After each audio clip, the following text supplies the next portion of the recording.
aja. Sebelum menunjuk orang, ini ada 4 jari yang menunjuk ke arah kita, introspeksi diri. Apakah kita udah lebih baik dari orang itu? Apakah kita sudah berguna untuk orang lain? Atau kita sudah bisa melakukan segala sesuatu yang saya lakukan, khususnya membantu ODGJ yang terlantar. Oke. Sebelum menunjuk orang lain, itu 4 jari itu menunjuk diri sendiri gitu kan. Dan gue juga nggak ngerti nih, koreksi kalau gue salah ya. Apakah misalkan gue nih ya ingin mengoreksi orang lain, apakah gue harus berbuat baik dulu gitu dan menolong ODGJ dulu gitu, baru bisa mengoreksi orang lain gitu. Jadi kalau kita belum menolong ODGJ ataupun orang lain, jadi kita tidak boleh mengoreksi orang lain. Apakah seperti itu? Kalau gue melihat DJ Marta juga nggak salah gitu. Kalau dia mengatakan yang sebenarnya juga nggak salah ya kan. Sekarang tuh bukan masalah cair atau nggak cair gitu loh. DJ Marta kan sudah mengakui apa yang diungkapkan, apa yang dikatakan DJ Marta waktu itu adalah kebohongan gitu. Dan gak ada salahnya kalau sekarang dia mengakui gitu loh, kalau waktu itu dia berbohong, ya kan? Ini bukan masalah cair dan gak cair gitu. DJ Marta cair dari Ibu NP juga kan, DJ Marta juga gak minta, ya kan? Kamu terang-terangan saya, siapa pelaku yang menghabiskan uang kamu ini? Siapa otak yang utama bagi Agus? Coba jawab terus. Bapak Deddy Sumargo. Ya kalau gue melihat sekarang Bang Densu dan Gary ini ya sebagai korban gitu loh ya. Padahal yang menyarankan uang itu untuk dibawa ke NTT padahal bukan mereka loh. Bukan Bang Densu ataupun Bang Gary gitu. Jadi kesepakatan juga dari Ibu NP sendiri. Ya kalau dari pengakuan Bang Gary ya. Karena gini, suatu perintah yang diutarakan secara lisan itu memang sangat sulit untuk dibuktikan ya. Tapi kita bisa melihat dari pengakuan seseorang ya. Kita bisa lihat dari raut wajahnya, cara ngomongnya, dia tuh ngarang cerita atau tidak gitu. Kalau gue melihat kalau Bang Gary itu ya apa adanya gitu loh, ya kan? Bang, berarti abang merasa aset itu bisa ngalahin seorang Hotman ya, dengan apa abang punya ya?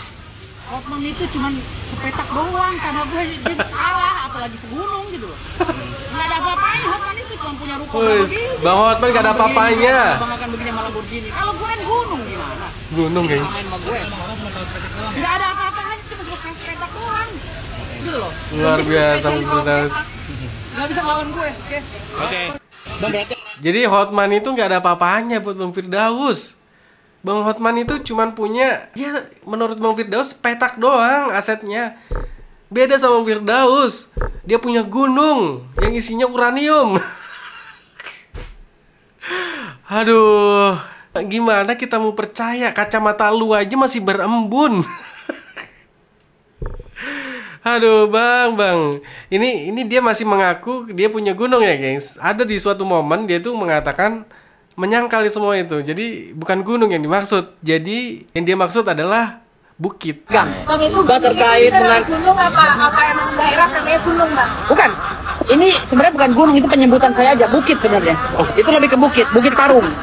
Dan itu ada kan di video saya kan. Itu memang bukit dan surat-suratnya sampai di situ. Itu Gus. Oh betul. Lantas bagaimana kalau seandainya saya ini udah beberapa kali lihat jin? Makanya Nih, kakek saya kawinnya sama jin. Ya. Kakek lu kawin sama jin? Iya, nikah sama jin kakek saya. Kakek lu beneran? Demi Berarti Allah. lu pernah lihat jin dong? Gue pernah lihat jin. Demi Allah demi Rasul. Baru-baru ini gue pernah lihat jin. Setan kuntilanak gue pernah lihat. Gue sering lihat.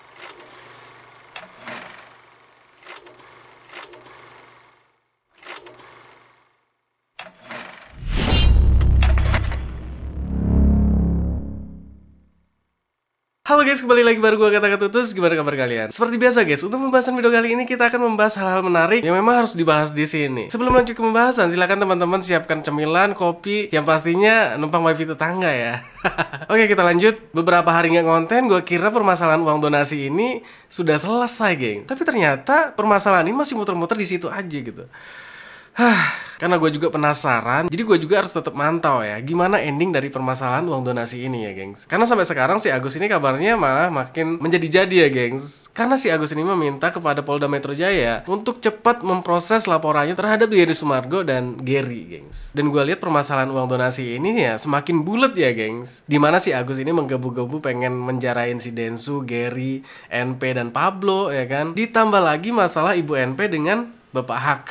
Dan satu lagi yang gak kalah serunya yaitu Bang Firdaus Oil. Ya kalian tahu lah gimana Bang Firdaus ya. Semakin kesini ya semakin menjadi-jadi gitu ya. Yang kemarin ngaku katanya punya gunung, tapi sekarang diralat lagi. Katanya bukan gunung yang dimaksud, tapi bukit, gengs. Seperti yang kalian lihat, gengs. Berita-berita dipenuhin dengan orang-orang ini aja gitu. Sampai permasalahan negara aja, itu beritanya ketutup, gengs. Gila sih ya. Oke, nggak perlu banyak cerita, langsung aja kita bahas ya. Oke, kita ke Agus ya. Oke, Agus, kita bersama dengan tim media di sini ingin bicara sama kamu. Kamu terang-terangan saya, siapa pelaku yang menghabiskan uang kamu ini? Siapa otak yang utama bagi Agus? Coba jawab, Agus. DS, Pak. DS itu siapa? Yes. Deddy Sumargo, Bapak Deddy Sumargo. Artinya Agus menyadari kan bahwa sebenarnya, coba bagaimana pandangan Agus tentang DS ini? Coba Agus jelaskan sama teman-teman supaya tahu, jangan sampai mereka pikir bahwa Pahat mengada-ada, Pahat mengadu domba. Itu yang saya nggak mau, Gus. Emang lu mengadu domba biar masalah ini tetap lanjut gitu kan. Kalau masalah ini meredup, siapa yang peduli sama mereka gitu, ya kan? Sebenarnya gini, gengs. Gua mau ajak ke teman-teman ini flashback ke belakang dulu ya. Awal-awal permasalahan ini timbul gitu. Jadi gue tanya ke teman-teman, permasalahan ini timbul itu akibat ulah siapa gitu. Coba teman-teman posisikan diri kalian itu di posisi netral gitu. Kenapa permasalahan Agus ini sampai sekarang rootnya gitu? Coba teman-teman pikir secara logika gitu. Sebenarnya siapa yang membuat kekisruhan ini? Gini gengs, kalau gue melihatnya, memang awal-awal itu ya yang diserang-serang adalah ya Ibu NP ya, yang diserang-serang oleh pihak FA dan Agus ya. Karena kalau kita lihat permasalahan ini timbul itu ya diakibatkan oleh ya Ibu NP itu sendiri ya kan, karena semua di storyin dan di videoin gitu. Ya kan, padahal masalah ini juga bisa selesaikan secara kekeluargaan gitu loh, ya kan. Dan gue juga nggak ngerti apa maksud dan tujuannya gitu loh. Apakah karena nilai uangnya yang begitu besar gitu ya, sehingga ya Ibu NP sendiri sensitif gitu ya kan. Ya gue juga nggak ngerti apa tujuan Ibu NP juga ya kan. Ya mungkin ingin menguasai juga, tapi bukan menguasai untuk pribadi, tapi untuk mengontrol uang itu, gengs. Ya, kalian bisa menilai sendiri lah ya, gimana. Kalau gue melihat Bang Densu itu dari awal ya memang ya monggo-monggo saja gitu loh. Kalau uang itu mau diberikan ke Agus ya silahkan, kalau enggak ya silahkan. Tapi setelah dimediasi, ya memang nggak bisa, gengs ya. Dari pihak Agus juga keras kepala, dari Ibu NP juga keras kepala ya, gitu. Jadi dua-duanya mempertahankan egonya gitu. Ya, yang satu gengsi, tujuannya pengen uangnya, yang satu lagi nggak tahu tujuannya apa gitu, sampai narik uang itu ke yayasan gitu kan. Padahal ya bisa aja dikontrol ya kan, tanpa uang itu dipindahkan gitu. Jadi Bang Densu sebenarnya awalnya itu memang ya menengahi loh ya, tapi karena munculnya si Eva ya, terus si Agus juga karena datangnya si Eva menjadi semakin nggak bisa dikontrol, nggak bisa dinasehatin ya, akhirnya Bang Densu juga muak gitu kan. Dan waktu itu si Bang Densu juga membantu si NP karena selalu diburu oleh Agus ya kan, oleh pihak si gubunya Agus lah. Ya mungkin kita singkat aja, sampailah kesepakatan untuk dibawa ke NTT ya. Pada awalnya memang kesepakatannya itu ya semuanya setuju, dari Ibu NP ya kan, semua sepakat. Dan yang menyarankan ke NTT juga Ibu NP sendiri, dan itu bisa dibuktikan. Apa yang terjadi sekarang, justru kalau gue melihat Bang Densu dan Gary ini ya menjadi korban lah ya. Menjadi korban siapa? Menjadi korban si pembuat drama. Siapakah si pembuat drama itu? Mungkin teman-teman bisa melihat lah siapa direkturnya dari permasalahan Agus ini, geng. Kalau gue sih mencium bau-bau antara Ibu NP dengan pihak Agus ini sudah mulai ada kedekatan nih, mungkin ada kerjasama mungkin ya. Ini analisa gue pribadi aja ya. Ya beberapa kali si FA ini menawarkan kepada Ibu NP untuk ngebantu gitu loh. Si FA ini ngebantu case-nya si Ibu NP dengan Pak HK ya. Dan juga laporan-laporan pihak Agus ya terhadap para donatur, dan didukung oleh pengacara dari Ibu NP sendiri ya kan. Jadi mereka tuh gabung gitu. Ya, menurut kalian gimana, gengs? Ya kalau gue melihat sekarang Bang Densu dan Gary ini ya sebagai korban gitu loh ya. Padahal yang menyarankan uang itu untuk dibawa ke NTT padahal bukan mereka loh. Bukan Bang Densu ataupun Bang Gary gitu. Jadi kesepakatan juga dari Ibu NP sendiri. Ya kalau dari pengakuan Bang Gary ya. Karena gini, gengs, suatu perintah yang diutarakan secara lisan itu memang sangat sulit untuk dibuktikan ya. Tapi kita bisa melihat dari pengakuan seseorang ya. kita bisa lihat dari raut wajahnya, cara ngomongnya, dia tuh ngarang cerita atau tidak gitu. Kalau gue melihat kalau Bang Gary itu ya apa adanya gitu loh, ya kan? Gimana menurut kalian? Oke, kita lanjut lagi. Sekarang kita beralih ke DJ Marta ya. Karena baru-baru ini DJ Marta kan muncul ke publik ya dengan kuasa hukumnya yaitu Bapak Thogar Sitomorang ya. Karena DJ Marta ini sudah disomasi oleh Ibu NP, gengs, gitu loh. Jadi buat teman-teman yang belum tahu, DJ Marta sebelumnya ini ada di kubu Ibu NP. Tapi sekarang dia ada di kubu Bapak HK gitu. Dan dia muncul ke publik, klarifikasi, dia nangis-nangis karena dia ketakutan ya, karena sudah disomasi oleh Ibu NP. Ya karena kalau kita lihat dari pengakuan-pengakuan DJ Marta, dia telah berbohong gitu ya. Ketika DJ Marta ini muncul ke publik ya, awal-awal dia kan ada di kubu Ibu NP, memberikan kesaksian kalau Ibu NP ini tidak pernah mabuk-mabuk, cuman minum apalah gitu ya. Pokoknya bukan minuman keras lah. Dan sekarang dia mengaku bahwa kesaksian-kesaksian yang sudah pernah diucapkan itu adalah suatu kebohongan gitu loh. Karena dia merasa bersalah, karena sudah berbohong ya kan. Karena tidak mengungkapkan yang sebenarnya gitu loh, ya kan. Karena kesaksian-kesaksian DJ Marta terhadap Ibu NP ini memang tidak sesuai dengan apa yang dia ucapkan waktu itu gitu loh. Dan sekarang dia mengatakan kalau benar adanya kalau si Ibu NP ini memang suka minum gitu ya. Dan ada kabar kalau si DJ Marta ini waktu itu ditransfer oleh Ibu NP dan itu dibenarkan oleh Mas Gary gitu.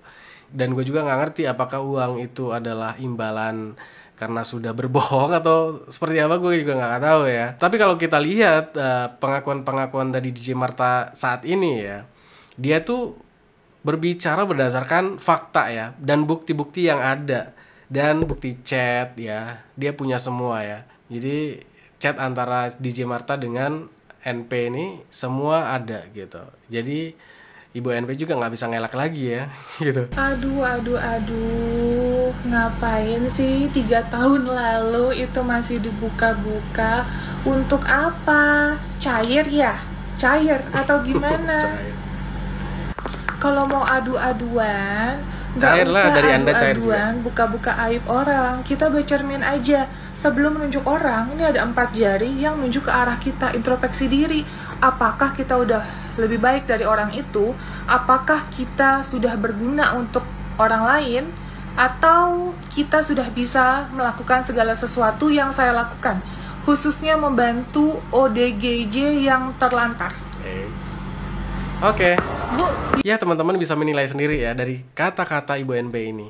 Sebelum menunjuk orang lain, itu 4 jari itu menunjuk diri sendiri gitu kan. Dan gue juga nggak ngerti nih, koreksi kalau gue salah ya. Apakah misalkan gue nih ya ingin mengoreksi orang lain, apakah gue harus berbuat baik dulu gitu dan menolong ODGJ dulu gitu, baru bisa mengoreksi orang lain gitu. Jadi kalau kita belum menolong ODGJ ataupun orang lain, jadi kita tidak boleh mengoreksi orang lain. Apakah seperti itu? Kalau gue melihat DJ Marta juga nggak salah gitu. Kalau dia mengatakan yang sebenarnya juga nggak salah ya kan. Sekarang tuh bukan masalah cair atau nggak cair gitu loh. DJ Marta kan sudah mengakui apa yang diungkapkan, apa yang dikatakan DJ Marta waktu itu adalah kebohongan gitu. Dan gak ada salahnya kalau sekarang dia mengakui gitu loh, kalau waktu itu dia berbohong, ya kan? Ini bukan masalah cair dan gak cair gitu. DJ Marta cair dari Ibu NP juga kan, DJ Marta juga gak minta, ya kan? Ya, gimana menurut kalian, gengs? Dan justru permasalahan antara Ibu NP dengan Pak HK ini semakin memanas ya, gengs. Karena Pak HK ini sudah datang juga ke mana ya, Polda Jatim ya kalau nggak salah gitu, untuk melaporkan atau cuman untuk diskusi. Gue juga nggak ngerti ya kan, konsultasi atau apa gitu, gue juga nggak ngerti. Tapi gue melihat di media-media gitu katanya resmi melaporkan Ibu NP ya. Apakah benar, kita lihat aja nanti. Oke, di sini ada video Mas Gary ya. Kalau di sini gue melihat Mas Gary ini seperti membenarkan kata-kata dari DJ Marta. Maaf gitu ya, kesaksian dari itu bisa dibenarkan nggak menurut? Kalau DJ Marta ya, dia menyatakan itu siap dia pertanggungjawabkan. Ketika itu diuji dan memang terbukti kebenarannya, ya mungkin dia akan baik-baik aja gitu kan. Tapi kalau memang toh itu tidak bisa dia buktikan, ya baik lagi nanti seperti apa pertama kali. Bang, gimana tadi sempat bilang bahwa ketika memberikan pernyataan ke awal itu diperintah oleh Novi dan akhirnya ditransfer tuh dibayar tuh abang transfer 3 juta. Itu gimana katanya Bang? Itu yang ada transfer dari UNP ke Dijemarta ya? Ya memang kalau itu bukan saya yang transfer gitu kan. Pada saat itu saya hanya meneruskan ada bukti transfer yang memang ditujukan untuk jajan. Nah itu kegunaannya untuk apa dan apa aku nggak bisa berkomentar lebih banyak karena itu memang duitnya Ibu NP yang ditransfer ke Jadi benar ya, memang ada transferan dari UNP ke Dijemarta. Sepengetahuanku iya, seperti iya. Ucapan terima kasih karena sudah statement. Oke, sekarang kita beralih ke Bang Firdaus yang selalu membuat huru-hara dan kehebohan di negeri Konoha ini ya gengs. Kalau gue mendengar dari pengakuan-pengakuan Bang Firdaus ini bener-bener absurd banget gengs ya. Ya gue tau lah, mungkin Bang Firdaus juga wah ini rame nih, viral nih ya kan. Makanya ya apa yang diucapkan itu ya mulai dari pengakuan dia bolak-balik setiap hari ke luar negeri, padahal cuma lewat YouTube. Yang katanya ngaku punya gunung, yang akhirnya diakui yaitu cuman bukit ya kan. Yang katanya di Dompu juga punya gunung yang mengandung uranium yang bisa menghidupi penduduk dunia ya selama 2000 tahun. Waduh, luar biasa nih Bang Firdaus. Langsung aja kita lihat videonya gengs. Bang, berarti abang merasa aset itu bisa ngalahin seorang Hotman ya, dengan apa abang punya ya? Hotman itu cuma sepetak doang karena gue jadi kalah, apalagi segunung gitu loh. Nggak ada apa-apanya Hotman itu, cuma punya ruko begini. Bang Hotman nggak ada apa-apanya. Abang akan begini malam Lamborghini. Kalau gue kan gunung gimana? Gunung gengs. Samain sama gue. Nggak ada apa-apanya, cuma sepetak doang. Gitu loh. Luar biasa Bang Firdaus. Nggak bisa ngelawan gue, oke? Oke. Bang, berarti Jadi Hotman itu nggak ada apa-apanya buat Bang Firdaus. Bang Hotman itu cuman punya, ya menurut Bang Firdaus petak doang asetnya. Beda sama Bang Firdaus, dia punya gunung yang isinya uranium. Aduh, gimana kita mau percaya, kacamata lu aja masih berembun. Aduh bang, ini dia masih mengaku dia punya gunung ya gengs. Ada di suatu momen dia tuh mengatakan menyangkali semua itu. Jadi bukan gunung yang dimaksud. Jadi yang dia maksud adalah bukit. Bang, itu terkait dengan gunung apa emang daerah namanya gunung Bang? bukan. Ini sebenarnya bukan gunung, itu penyebutan saya aja, bukit sebenarnya. Itu lebih ke bukit, Bukit Parung. Dan itu ada kan di video saya kan. Itu memang bukit dan surat-suratnya sampai di situ. Alat sakti yang berponding sampai ke situ. Terkait dengan uranium yang ditambang. Kalau yang uranium itu beda. Itu di kampung saya di Bima dan Dompu. Kalau di Bima dan Dompu, pernyataan itu saya mengkutip dari pernyataan para ahli geologi yang telah statement bahwa di kampung saya Bima banyak gunung-gunung dan daratan itu mengandung uranium, emas, tembaga, mangan dan lain-lainnya. Jadi berdasarkan ahli geologi yang berbicara, lihat di YouTube. Parah ini gengs. Sekarang dikelola oleh PT Sumbawa Timur Mining ya. Di wilayah Onto, di Kecamatan Huu Dompu, itu ada 2 juta metrik ton. Itu pun sudah diumumkan oleh Pak Jokowi. Dan semua tanah-tanah di Pulau Sumbawa itu, sebagian besar, itu tanah berdasarkan perponding atas nama Sultan Bima. Ke wilayah Kesultanan Bima. Yang dipimpin oleh kakek buyut saya sebagai Sultan Bima dulunya, Bima Dompu. Ya? Aduh. Ya Sultan Bima, Sultan semuanya banyak kan Sultan sejarah gitu. Makanya Sultan Bima itu julukin namanya Bumi Masa atau Bumi Monca. Bumi Masa atau Bumi Monca, Bumi Mas. Yang memegang kunci daripada Suka-suka lu lah bang. Ngomong apa? Kalau dari satu kecamatan, kalau nilai tanahnya aja hampir 590 triliun. Satu kecamatan. Kalau emas ya, tapi kalau uranium dikali 1000. Kalau itu benar itu ada uranium berarti dikali 1000 karena harga emas dengan uranium itu kan diakumulatif 1000 kali lipat daripada harga emas. Jadi 500.000 triliun dikali 1000. Itu bisa menghidupkan masyarakat dunia ini di bumi ini selama 1000 tahun. Kalau semua kecamatan itu diambil hasil buminya, itu saking kayanya Bima. Makanya Raja Bima itu julukannya Sultan Bumi Masa atau Raja Bumi Masa. Bang, terkait di Gunung Parung itu mau diperuntukkan untuk apa bang? Kabarnya buat pesantren? Gunung Parung itu enggak, kalau pesantren di tanah saya yang lain. Di tanah saya 3 hektar, saya punya tanah 3 hektar, saya bikin pesantren itu. Kalau di Gunung Parung itu, di wilayah Parung dan sekitarnya, akan saya legalkan perumahan-perumahan yang ilegal ya, yang belum izin kepada klien saya, dan gunungnya akan saya kerjasamakan dengan pemerintah untuk program ketahanan pangan Pak Prabowo. Bang, udah. Nanti kebablasan loh, serius. Aduh. Jangan bikin masyarakat itu tambah emosi lah ya. Tapi teman-teman harap dimaklumin aja ya. Anggap aja ini hiburan lah ya.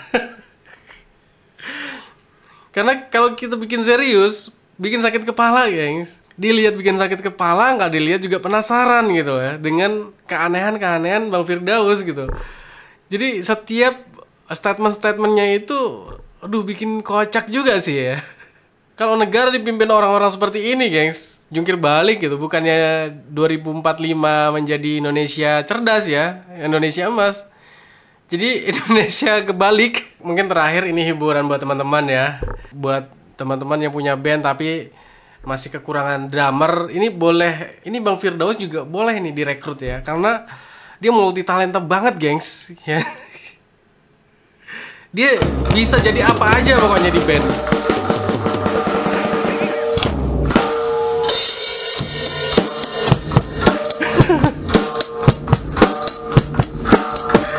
Aduh, udah bang.